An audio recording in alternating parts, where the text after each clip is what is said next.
Good morning, Mayam Kurumzari, Notice Window TV, Yukuting Sandoksari, News Analysis Program, the Tumang Sanamiam Butaram Noksari, Nasi Manifu, the Funari, Tuan, Pauses in the Yoriba, Maru, Paukerkan with the quick study of the election on Labire, Mingona Panjaba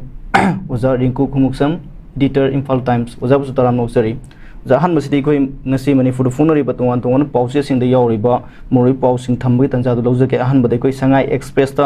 Prime Minister Laklam Dagate. Concurrently, Tabak Concurrent government Sem Nabagisu Yori, Aduga, Ukul district, Cookie Sing, Satok Sento, Punting Tingadori have power sinuza, Aduga, with phone upon the Naga Emily Anina, Lepo, Haukipka Unakre, Numidanga, Govindaski Yumda, Mifum Pangtokre, Aduga,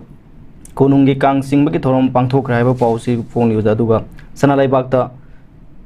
Winger driver, passenger, cookie singna furak pada, tangkul singna akan momong the condemned taukre, senable sing pung kunmarigi manung the father na putok trabadi, cookie sing ukul sang by yaroi, tangkul loop sing. The rims rota irixo sang bating lake council, Aduga, Quail and Powdodam. IMPHAL manungi mi siliba, lambi singi, mayaida, komjau, totokpa, porjiga sibu, logada cam what if I have a poem, Aduga. BJP Panbay Adraba, BJP Panbay Adraba, Tamsida, Birena, Manipurda, Emily Nifu Kagani, Haina Party, Basi, Karia, Yinglaga, Haidebeno, Emily Ranjina Fongi Wafam, Aduga Narol Gitodanga, Emily Radesham, Center leaders in a Korakpadagi, Delhi Yokre, PM Natraga Home Minister Unaraba, Matung, CM, when Wasak Lorbi, Haina, Birel, Werakle, Aduga Cookie Amasung Center Lengaka. So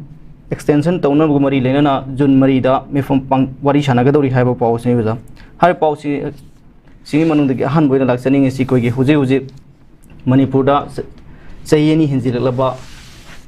crisis Asida,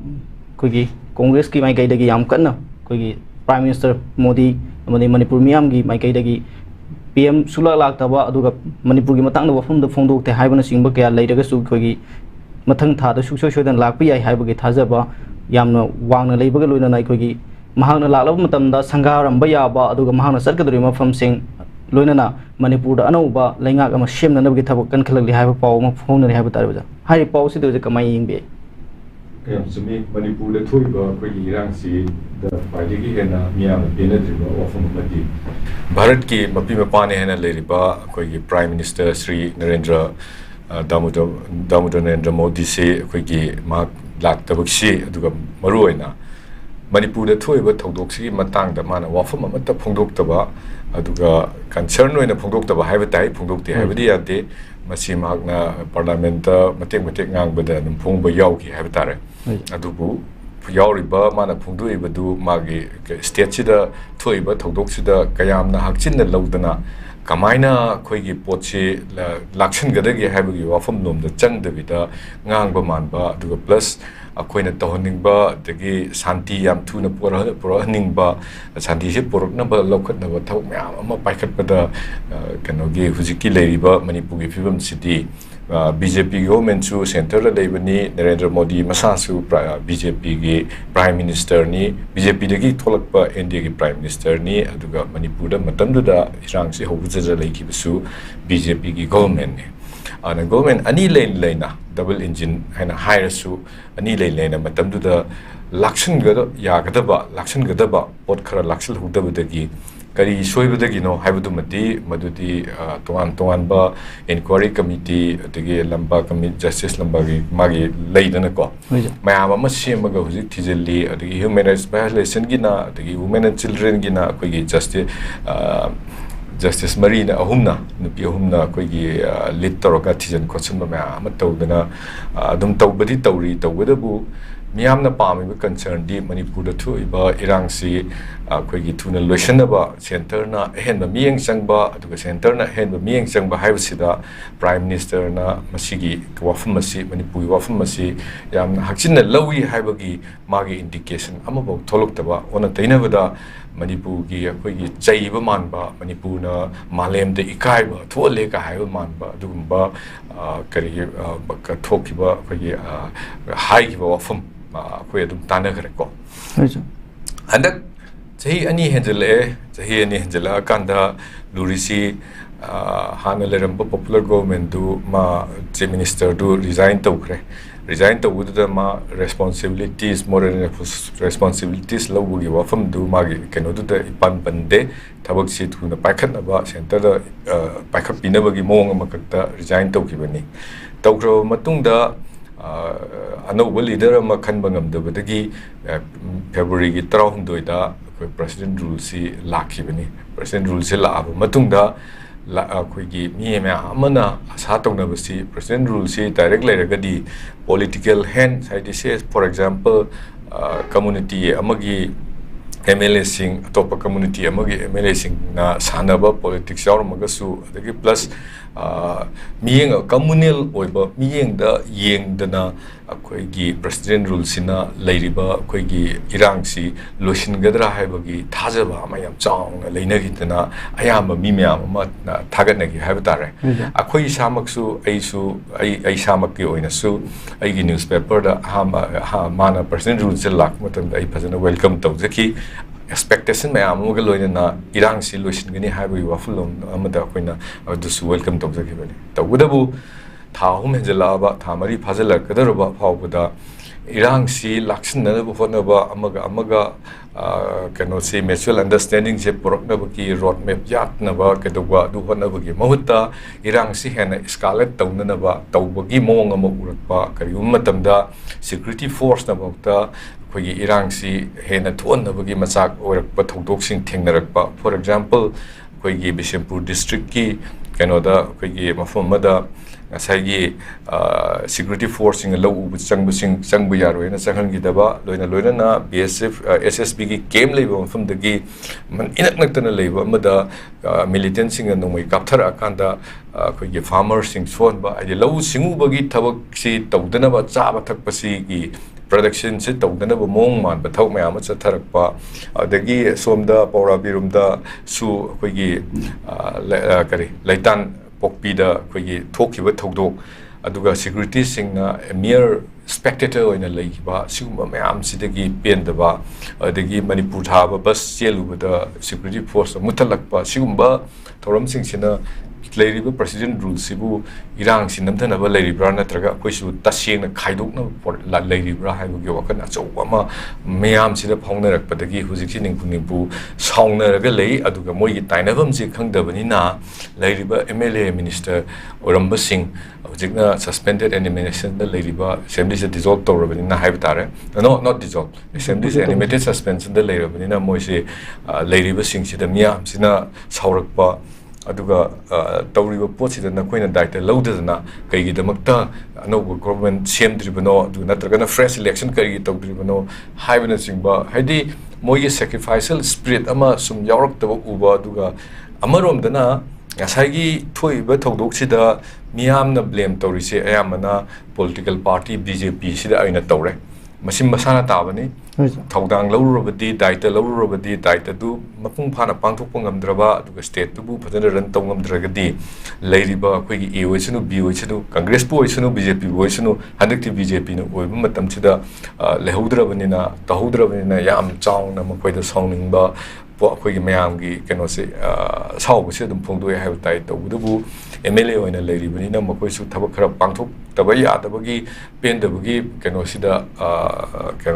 keno akhoi prime minister si umtang lahanda bu honna ningam bayai adagi masigi intelligence report me am su leram bayai adumangna prime minister lakpa yai habagi expectation da adagi plus government da su report leram gani prime minister lakani la oi habadu khangdra bhauta kagamba in case phalola laksalagadi madugi preparation mayam amadi changbanina madugi paikhali basida prime minister laaga manipura anoba government ama leigadra leiroidra haibududi adudi akoina adum akoida kano oina jingnaraga lei habtai maramdi se MLA sing BJP gi MLA sing na akoigi se ai adum kano papau da su yaurabani ai makhata jar ke MLA sing na makoi gi marakta yanadri basi sangdaina na ba third party NPF ki moi gi coalition oriba MLA ani ngarang let pau gi mem da chatlaga more da level mem da chatlaga halaga meeting tawba saka form na bagi damakta ngarang si bumcha MLA bumcha na khoi gi pau da phongdokhiba lei haidi yam thuna sakha ma sem na ba koi hujik center gi keno singsiga koi gi conducive atmosphere ma semben na honari ka haibagi wafum pongdo ki bale e sarda devi unaru ba tholak matam da e sarda devi di president BJP manipur pradesh rede lurisi asidagina numit marini gi mamang da phong ki ba paw singi yengnaru ragati Sri Amit Shah Home Minister na hai ki ba wafum amada manipur le ri ba keno se koi gi hujiki kano cookie amadi maitei ani sigi marakta yasinaba amadi understanding ama poroktragadi masigi kano si akoida popular government ama semba haibase masi oithokte haibagi wafum mayam phajana phongdoki chumju chumbra haina khali mana phongido aduda message ama su pibra haina su khali MLA singsi manipur le riba khoi maru ena BJP gi MLA singchi punjannaba de punna leinaba board community sida differences leijaraga su apunbagi pibumdu semgat nanaba noi silu ka haibagi indication amasu dum oibe maram dumakna khoi yam thuna khoi Sri Letpau hakip unarakpa adagi Sri Bija kanogi mafamda khoi Govindas Konthazam MLA gi mayumda khoi meeting torokpa MLA mayam adu tang kunthra dana mu BJP gi MLA singi meeting aduda tawgaduriba chingba mayam sina takpadi kairu makradi honare kaigino the election strategy da lakaduriba mathangi mikal da BJP shothana phangingoi masingyam na phangnigani aragumba MLA kharana su kogi masingyam phangani haibagi thajaba leidana phongdokpa wafum mayam le aduna kairu makradi tawdaba yadabagi torokpagi mamidi tai tawudu aroibada haningbadi aroibada haningiba poti popular government ama semba haibasida manipur gi saruksi ani thoga popular government leiraga su atopa gi keno singdu yaudragadi madugi popular government dugi atradu manipur ani thokna balkanize tawbugi wafum oigadra haibagi am sauna akoidadi adum chingnabadi adum leijari maramdi hujiwauda conflict si koigi kano yanaba amagi makhada natragana hanagi phibumda leirabadu da restore tawbugi wafum di leitabani na haijabani ahambagi oina tigi pawsi matang da ismaina thamsagi Uzana sopet BKB kogi BJP gi MLA sing kya yamna fangadori haiba sing matang fondo khibe matang de kogi hanagi XCF na fondo khibe se mathang 2027 election da MLA ni fu ka gani haibani hariba wafam madogi paukhum mone kogi MLA ke ranjit na BJP na BJP panba yandraba matam masida karmaina MLA ni fu ka gani haina yinglibano haibu wahang ama hangni haiba tare hai wafam sidadi kamani yingbe politics study koigi majority pangnabo hona baisi political party dugi leaders singi masana haidaba yadaba wafama mani aduna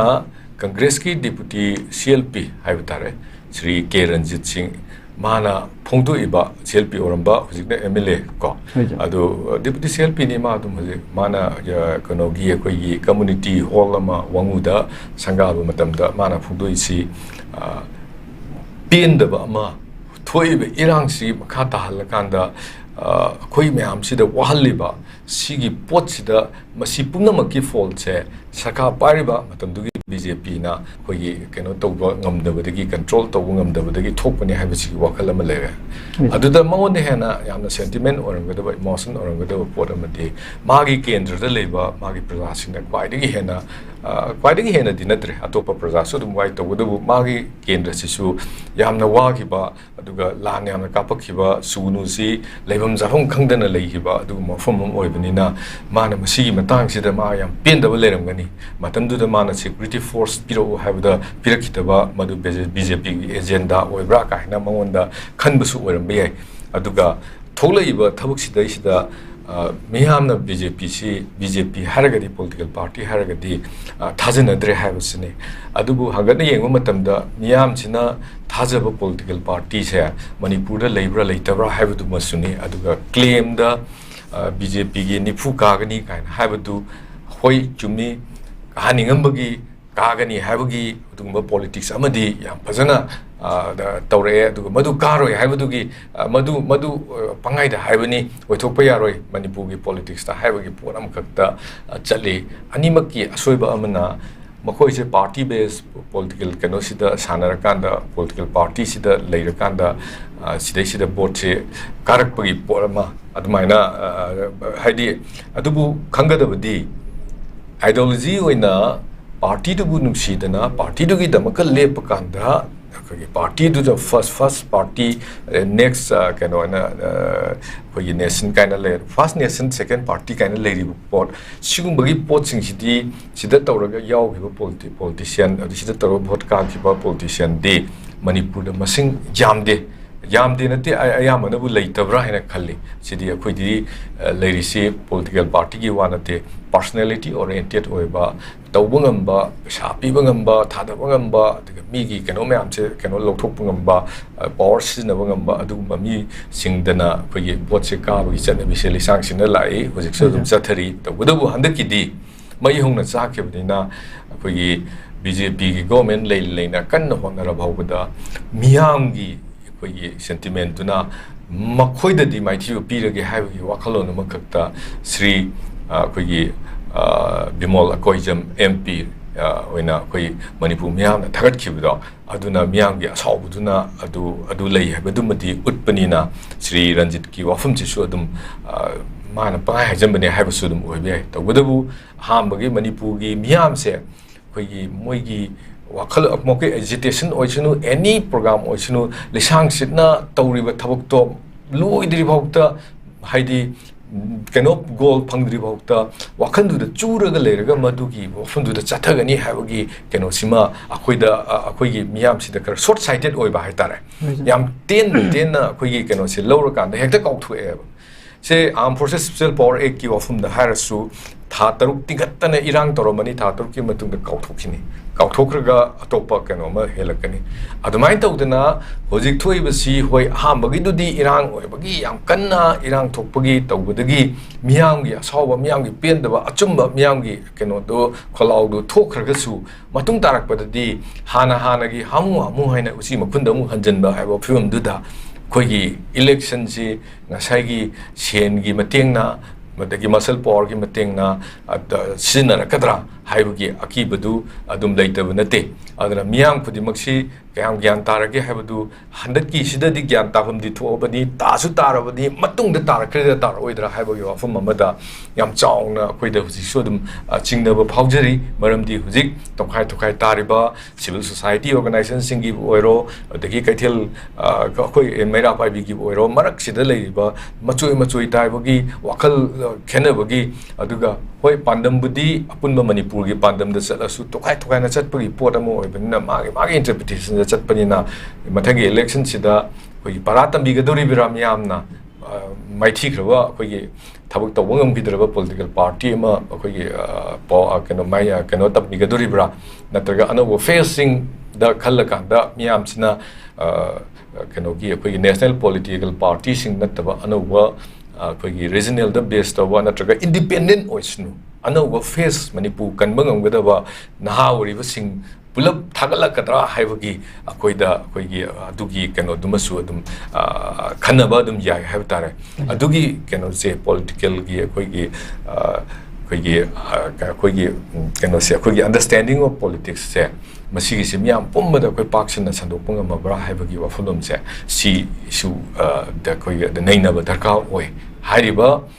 moigi political party masena ngangnabududi moigi political party singdu kangkhatna ngangnabani haina lawraga Manipur miyamgi oina di afaba politician nama koi miut oina khankiba du thagatkiba se masi koi yam tawum thokpa koi khantabam thokpa moina ngangi budu da puraga chattaba Sri Ranjit na buoisanu Sri Brain Singh na buoisanu moina ngangi budu koi amta puraga chatloidaba akoina khanjaba koi miut khanba matam orabra haibdugi wafumduni aina yam nojeja makata abdul laksane ngi khoi imphal manungi mi silliba lambi sing mayai da komjau tawthokwi project asibu loigadaba kyam watlibage khoi gi sahi ngasi degi tara muki mamandagi khoi gi imphal gi maruiba lambi sing tawraga muk phumjinba amuk tawthokpa sembagi thabak se adum chathari adu huji khoi gi ising isau tawkhra madung da leiriba lambi gi fibam side adum hadi yengbada duki matik fajadaba fibam ma oidi adu handak Manipur da Bharat ki Prime Minister lakani haibagi matangda lambi simjin kozin bakharadi hore tawbadabu maruwai ba imphal gi lambi sing ayamba hujik phawba phibam yam chathina sokku yam amo leiri haiba tarja hariba khoi Manipur governor rule leira phawba PR leira phawda lambi si simjin ba amduga tawriba thabak sing asi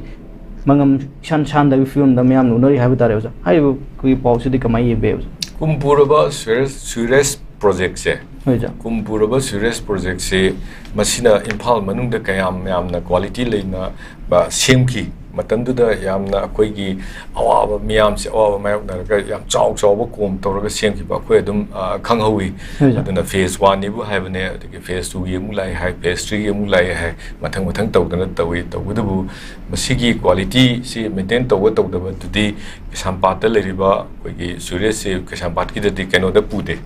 koigi soro keno gi turen mapan gi da pipe toraga pu da khanghaudana pokharak gi akoi thokdok thoki adana leinung na phung me hana hari si chu karma matam madu pokhairang wada pokhairo moidra haibagi achouba ka hani chingna badi adum leitaba natte aduna handak su adungare serious project sida matam asyamna lauri si karigino aduga chahi smaina phase 99 lakh pasita magi akaknaba matam ma thamaga thawak pangthokpada ngamdana leri si kadai dagi kari de soiribano haibana singbagi wafum singsi yam neina ningai oiba aduga manipuri oina leiriba pikraba hogi lambi su patana sembi daba leiri singsida amukena traffic jam thondana miyoide inconvenience miyoide singde inconvenience oina ba tholi se masimadi kogi kano chawkat thorangi thabak lokatpada kogi khoi matam khara specific time khara koi mayok awa mayok na some for example yum saradi ai yum du sana hona bada atop mumda matam khara wana khanga yum sabu loidri bauti leibi taitana adumaina tawgada potu koi ngasai gi serious ki pochina chai chuppa karu makhara dadi koi angang ori digina koi magi graduation loro bapa matam phawda sungloi losindana film toroga adugi awabada sum uraga chatkhiba ningma thungdaba dagi nuaitaba inconvenience adagi tawriba thabaksibu chumna tawribra natraga lebak sigi phanaba tawribra haibagi potsingda yamna khoida chingdaba le hai tara adugo masi totally keno tawi na mamanga packet ki sing du mai pa ena 2020 da sanga bra kanam tau ki bani madu pa hai bagi wa hum su lei gi de loina mak keno se khoi gi household gi puthora ga madu da samgada bagi provision sing su aya mana ke su thamba su ugi de aduga sin su ugi de aduga pumping yaw draga di ya da na pumping tau ki bagi pot pau pa mdu mamang da tau ki bagi dum khoi pau tai madu ko na di semjin gi ba male tau bu serious ki sengwa pandam ji kadai da oidorim no haibu su menta de ojik su dam chathari 5th phase ne habra 4th phase ne habra aduga makhata na so id amu government laga masidi pisam tan ba nuai ba keno ni kai na pisa tan ba rom da chatharabra haduga miam waning wasnu waning ga toksnu traffic leige leisnu leirui toksnu kari tawduino haibagi keno amu ko khalong kakta adum paikhalak pagi mong du mani ui masimadi kugi development process paikhat matamda akakna matam thamdabagi chanabi sangdagiba kariguma ama natraga ama da blame tawba siumbagi phibam se masi yarigai blacklist tawdana masi da wago da tourist blacklist tawdana adai matam chana loisin bangam da singda fine thian dana asumma kama thawak kama government sina tangai fadana akoigi manipur gi oina yenga manipur da chathariba mong sigi yenga kanda adugumba law khra sem darka orebra haina akoidi wakhand phauje habtar yam noise jam khata da laksening isi koi yam noi tab sai kan sai jana pan mudu sobi khiba gola ta bi gi thodo tagi koi msd bus tagi manipur lo tho haina tawrakhiba thawong adu dagi pendraba amju amadi egm gi site gi koi government gi pausing phongdabagi tabak ngasi chu adum makha jathari adu ngasi koi sana laibak ta yawre basi ekhoi achumba oil pami ekhoi thabak na utholak pami haiba paw maka phong haiba taroja hai paw sidai koi hojik phawba irang sigi matang da koi yam kan ba iho ma changsilam laba matung da 15 days ki inquiry committee shema kanda 15 days hela phawba inquiry du kari kari report lai khrabagi haiba ki karib ta miyam da uthobus tawdaba aduga matam du da miyam amadi seso singna governor na lali haina singdoga bani aduga general masing resign tawgada bani haiba yamna kanma pressure lai khrabasu hojik tumi lection ki ba manwa yamna unari haiba taroja hari paw sidai waja kamai yengbe madu miyamna akoina chathaki be agitation amju have see all manipur working journalists masida members singse journalists ngaktani aduga loina na masi akoigi ithausi miyamda I pau piba aduga keno tawu miyam dune akoina ꯑꯩꯈꯣꯏꯒꯤ ꯍꯛ ꯃꯠꯂꯛꯄ ꯑꯗꯨꯒ ꯑꯩꯈꯣꯏꯒꯤ ꯏꯟꯇꯤꯒ꯭ꯔꯤꯇꯤꯒꯤ ꯋꯥꯐꯝ ꯂꯥꯛꯄ ꯃꯇꯝ ꯑꯗꯨꯒ rules of ꯂꯣ ꯚꯥꯏꯑꯣꯂꯦꯠ ꯇꯧꯔꯛꯄ ꯃꯇꯝꯗ ꯃꯗꯨꯒꯤ ꯄꯦꯟꯗꯕꯗꯨ ꯇꯧꯗꯅ ꯑꯩꯈꯣꯏ ꯁꯤꯔꯣꯏ ꯂꯤꯂꯤ ꯐꯦꯁꯇꯤꯚꯦꯜꯒꯤ ꯀꯣꯚꯔꯦꯖ ꯆꯠꯈꯤꯕ ꯑꯩꯈꯣꯏꯒꯤ ꯄꯥꯎꯃꯤꯁꯤꯡꯗꯣ ꯍꯜꯂꯛꯑꯀꯥꯟꯗ ꯑꯩꯈꯣꯏꯒꯤ ꯃꯗꯨꯒꯤ ꯄꯦꯟꯗꯕ ꯐꯣꯡꯗꯣꯛꯇꯅ ꯑꯩꯈꯣꯏ ꯌꯥꯝ ꯆꯥꯎꯅ ꯄ꯭ꯔꯣꯇꯦꯁ ꯇꯧꯈꯤ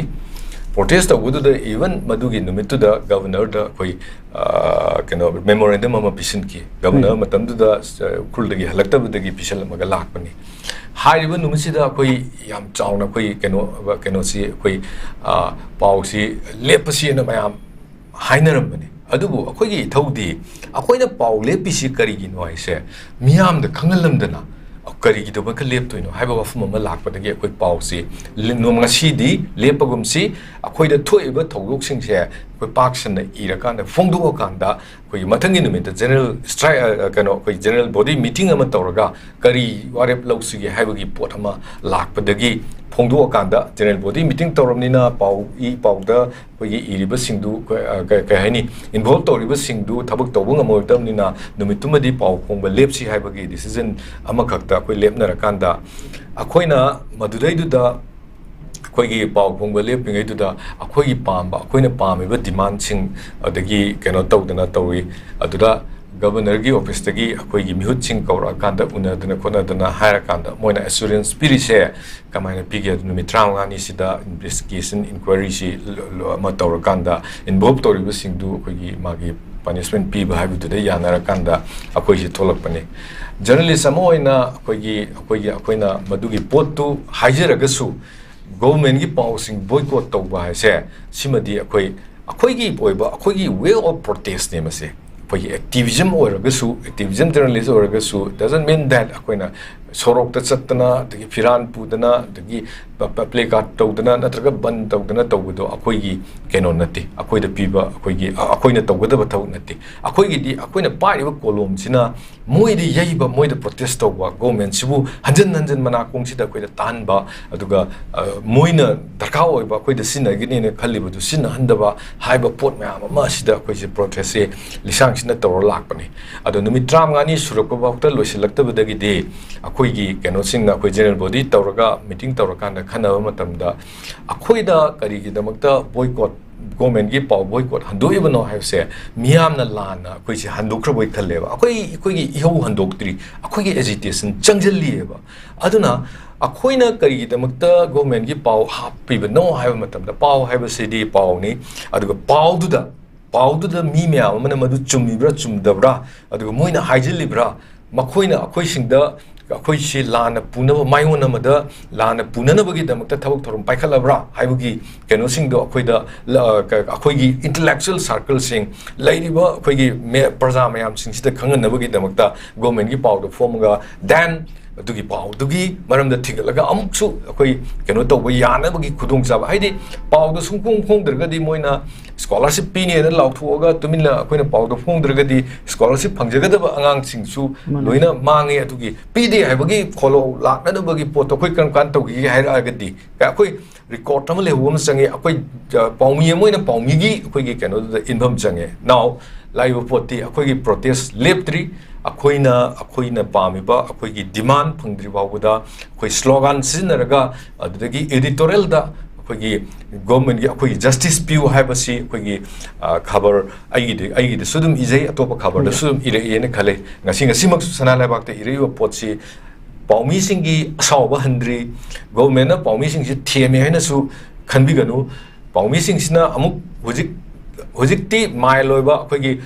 ꯀꯩꯅꯣꯁꯤꯗ ꯑꯩꯈꯣꯏꯒꯤ ꯃꯤꯌꯥꯝꯁꯤꯗ ꯑꯟꯗꯔꯁꯇꯦꯟ ꯇꯧꯅꯕꯒꯤꯗꯃꯛꯇ ꯄ꯭ꯂꯁ ꯒꯣꯚꯔꯟꯃꯦꯟꯠꯁꯨ ꯒ꯭ꯌꯥꯟ ꯇꯥꯎ ꯍꯥꯏꯕꯒꯤꯗꯃꯛꯇ ꯑꯩꯈꯣꯏ ꯃꯇꯝ ꯈꯔ ꯇꯧꯕ ꯋꯥꯅꯤ ꯑꯗꯨꯒ ꯁꯤꯒꯤ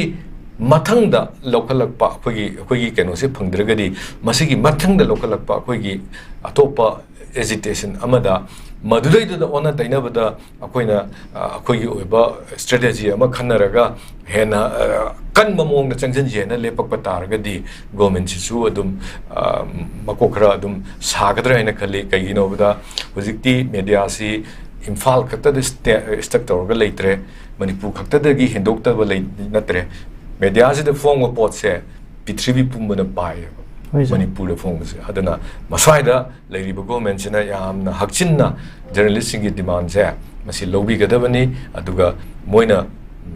delaying tactics tawrga masimadi moi kaukthokra mane moi khoi pau phonge kaina haraudana leithokpordi madu yam lanbu oigani aina ai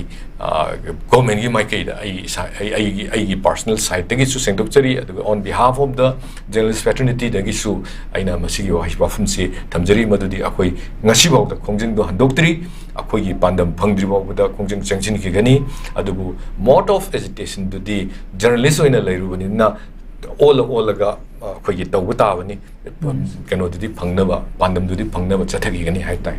yamno je makha tabda laksani si khoi gi winger driver passenger cookie singna furak pada tangkul singna akan momong na kandem tawkre senaba sing pung kun mari gi manung da fa dona puthoktrabadi cookie sing ukul sang ba yaroi haiba tangkul gi loop singna pondoro ko apum khoi gi huji huji manipur da crisis ama su laina khoi gi haidu proof sina khoi gi manipur da leiriba proof sing sida onsin na khoi khana ba hobagi thawong si lep tan chathare haiba tarwaja khoi gi ukul gi mangkot chepu village da khoi gi IMPHAL to ukul chatpa winger amada tonglakpa nupi yauna khut tharakhi bhai batare haiba thodoksing matang da khoi gi tangkul gi leiba loop sing asina pe na wafung ga phungdo ko leire haiba tare hari pause de da kamai yembe mamang da su thokram na liangmai gi villager sing da kuki gi khoi gi volunteer sing haigadra militant sing haigadra moina purakpagi adagi kun ban tawgi bagi khoi senapati romda bandau ki bagi wari mafum me amale tuga senapati rom dagi lakhiba khoi singda khoi harassment pirak bagi pen da amale gre tungda somda ukrulda ngarangi thokdok sida thoiba pot sida leirisi kano nepali nga ka chatpor amadi khoi tangkul singna natragana any kano singna adumaina tork matamda tugi same response pigadra piroidra haibagi oi maitei ga kuki gi oina di adugi conflict to leibani na adai di haidarsu atopa community amana liang maina natraga maringna natraga na analna natraga na any community akhoi chita taminari ba akhoi mau dagi singsina kano chalakpa matamda madai gi area duda tangkulongna tasingna singba akanba jaithe kano si direction se hairakadra hairoidra haibugi wafam dunia koina huji khaniai already kaigino da manipur si da communal politics si da communal gi wakhalon manipur gi oiba wakhalon nataba human gi manipur su hai ngaktang leptho asiko humanity akoi humanity gi oiba wafam amakakta hoi conflicting party ani du nataba atai suan gumsi haina leriba even governor na nongoi kapano haibda matam kya nongoi kaptana leirurabani adugi matam du da sigi keno sida akoigi sumaina keno hostile oiba mi kanadradi hainadaba adugumba thogdokse akoigi keno singsina akoigi kuki gi silnaw singsina thogleiba pot singsi namdabagi muhutta law and order collapse tobagi mami tahalakpa aduga amarondana sided oiba keno amakakta communal gi line da aigi maitei de pradi maitei gi oina changba adumagi kano amakakta hujik kitang hena swai de hena kanselakpagi potse masi laiba yam thibane humanity ground da leirabdi miyoiba khudimak khoigi sumaina unlawful oiba activities driver fuba adagi kano toba chi mokoi da permission piba nate law na kaisu mi phu heba leite law na ngakthok chanaba kano di provision di pirasu ngasai mion da phu haiba leite na thoiba thokdokse law and order manipur da hana fail oire na koina lawramba singsigi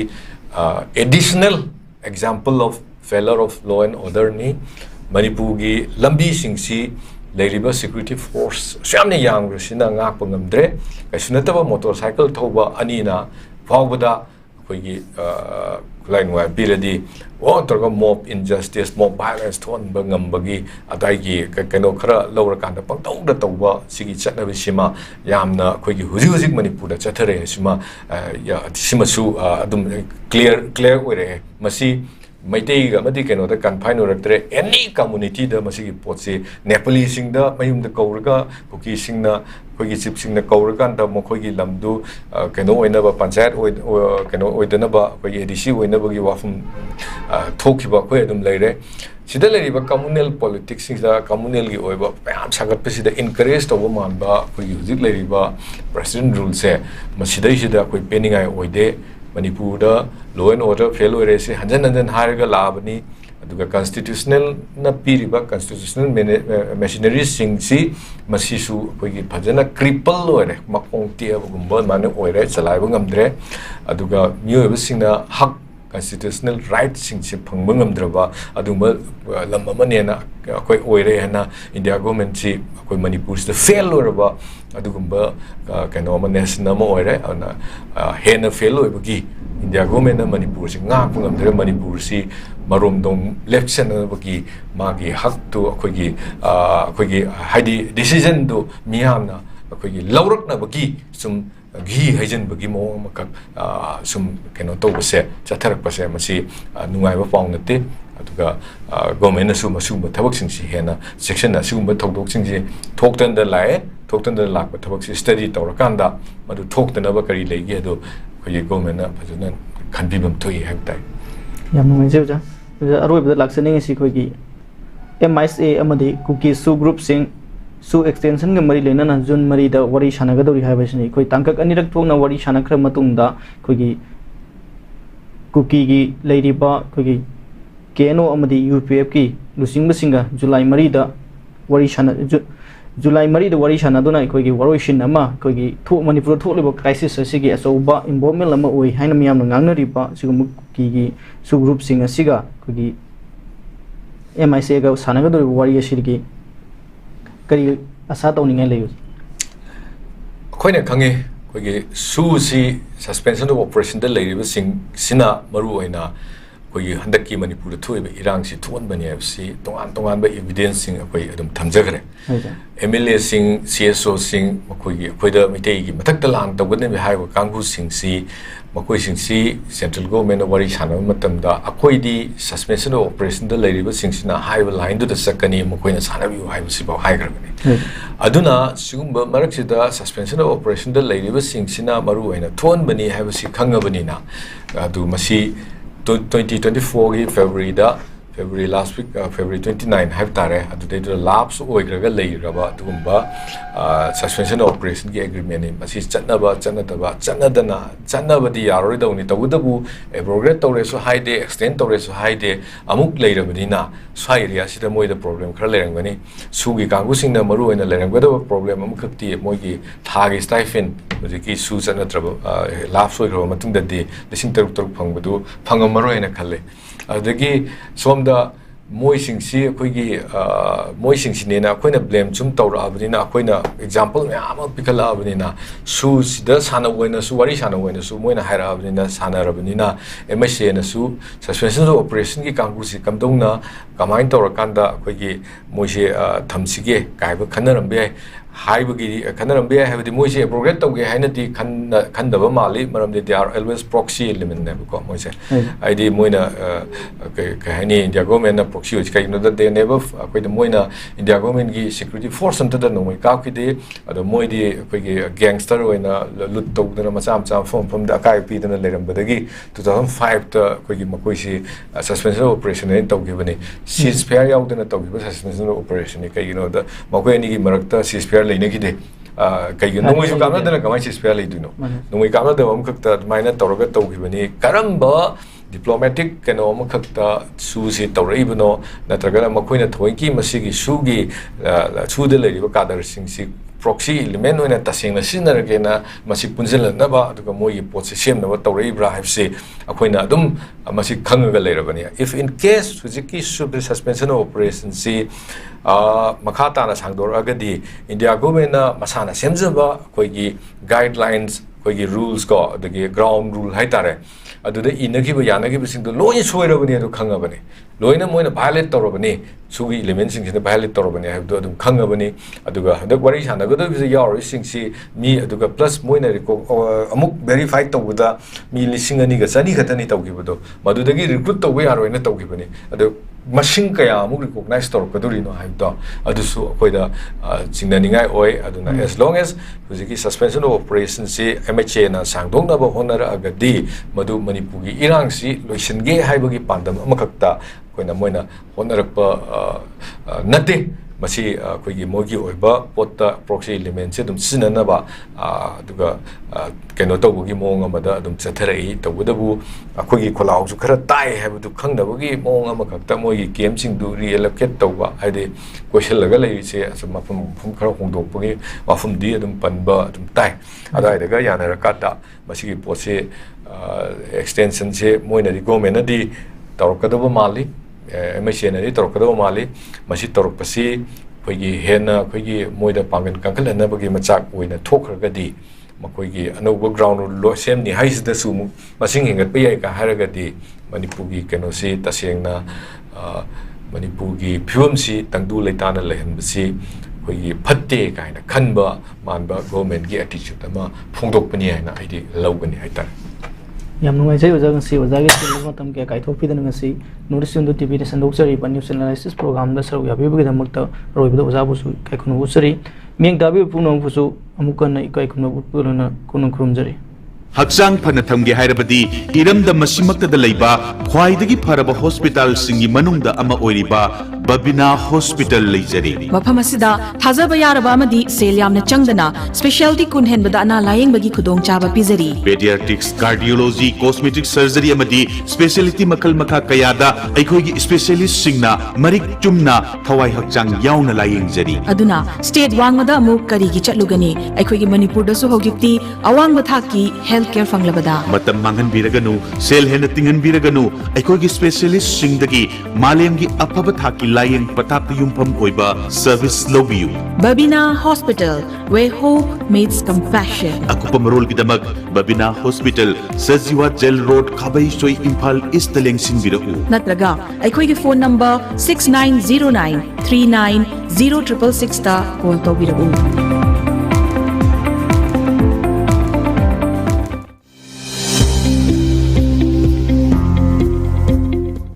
Welcome to Uttaranchal University, where dreams take flight and futures are shaped. Here, knowledge meets innovation and curiosity fuels discovery. Our commitment to excellence and cutting-edge research sets us apart, preparing our students to lead in a rapidly evolving world.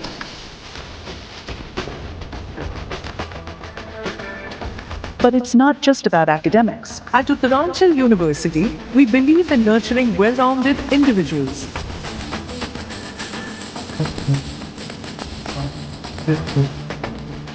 Our supportive faculty and personalized mentorship ensure every student's success.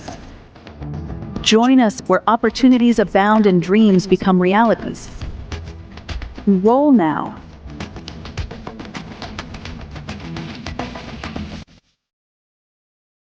Paisa yamna leijadaba misingdi di lairab singdi damakadi yamna khudongchai khoni tuition fee PE haduna sida education mogi system sida phajana soiba khotba kemta leite phajana tambi hospital amada doctor amana mai pakna ba khonarpa matamda haithoi singthoiraba paramedics amadi healthcare technician singi achauba thodang le JR Institute of Medical Sciences ta degree amadi diploma in MLT, OTT, RIT, diabetes management, clinical nutrition asina chingba paramedical gi field da yamna thak wanglaba education amadi hands on training bizari Pharmacy Council of India na approve tawraba pharmacy gi diploma course su yamna affordable oiba fee structure da bizari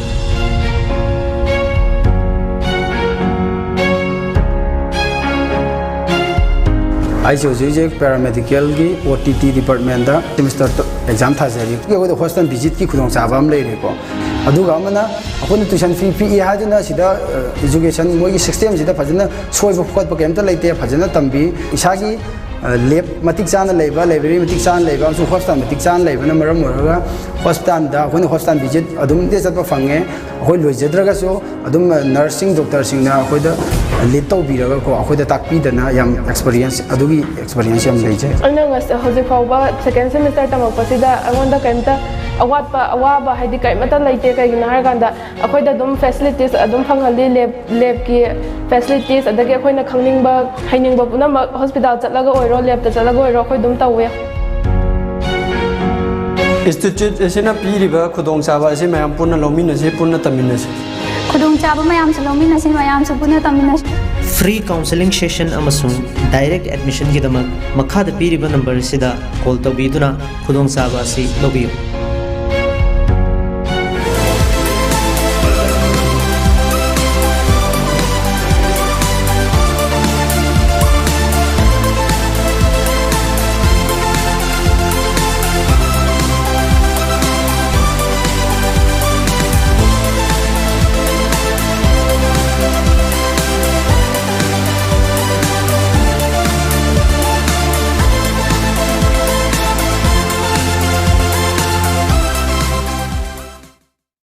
Shahi Kudingi Mio Lising Kaya NEET exam qualified or so Sunatagi Mio Ikadamak government selection Fanguna MBBS Tambai Kudong Sava Lemoriba NEET qualified or by students in the Wuhankaralai Makoin MBBS Tambagi Manglanzi Mangpong Roidra Makoy the Maklambi Amatalatra Lairabum Hirosing a Karam MBBS Tambai Agani Foreign the Chatuna MBBS Tamnarise Kagamating Lubagi Hivana Chingba Wahang Mamlai Wahang Singsi Pokomado Poduna Lachere Adom NEET qualified or about Malem Tongan Tongan from Kayada government college kaya amada admission tawbai khudong chaba do poduna lakchare sel gi khudong chadaba mahairoi singna education loan gi mateng lauduna MBBS tambai khudong chaba so leijagani chahi kun hena mahairoi lising kaya Russia China Kazakhstan Uzbekistan amadi Bangladesh yauna tongan tongan balaibak singda MBBS admission da mangjil thana mateng pangduna laklaba JR International Education Consultant da lengsin biro FMG natraga next exam gi damak foundation coaching facility su leigani aduga entire notice manungda best FMG exam results puthokuna lakliba consultancy amani akupa detail gi damak pi number sida contact tabiyo natraga notice window TV building da